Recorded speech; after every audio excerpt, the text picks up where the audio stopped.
అనగనగా ఒక పెద్ద అడవి. అందులో ఒక కొంగ నివసించేది. దానికి చాలా గర్వం.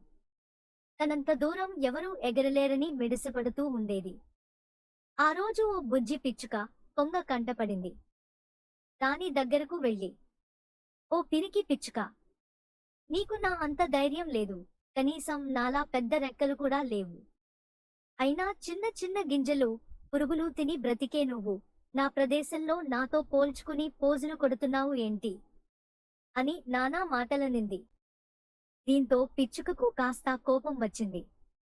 పిచ్చుక వెంటనే, "ఎవరి శక్తి సామర్థ్యాలు వారివి" అని సమాధానం ఇచ్చింది. వెంటనే కొంగ, "నీకు ఎంత తలపోగరు ఉంటే ఇలా నాకు ఎదురు సమాధానం ఇస్తావు? అయితే నాతో పందెం కాసి నన్ను ఓడించి ఈ సామర్థ్యం ఏమిటో నిరూపించు" అని కొంగ పిచ్చుకతో సవాలు విసిరింది. దానికి సరే అని ఒప్పుకుంది బుజ్జి పిచ్చుక.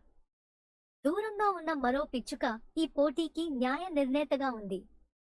పోటీ ఆరంభం అయ్యింది. కొంగ మరియు పిచ్చుక వేగంగా ఆకాశంలో ఎగురుతున్నాయి. వాటికి మార్గ మధ్యంలో ముళ్ళ చెట్టు కనిపించింది.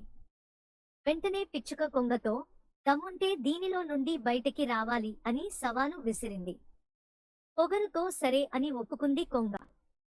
పిచ్చుక చిన్నగా ఉంది కాబట్టి ముళ్ళు కుచ్చుకోకుండా బయటపడింది. కాని కొంగ మాత్రం ముళ్ళుల బారి నుండి తప్పించుకోలేకపోయింది. గాయాల పాలై అక్కడే కింద పడిపోయింది. పిచ్చుక మాత్రం గమ్యస్థానాన్ని చేరుకుంది. తర్వాత మిగతా పక్షులన్నీ వెళ్లి కొంగను కాపాడాయి. అప్పటి నుండి కొంగ ఇంకెప్పుడు ఏ పక్షిని కించపరిచేలా ప్రవర్తించలేదు.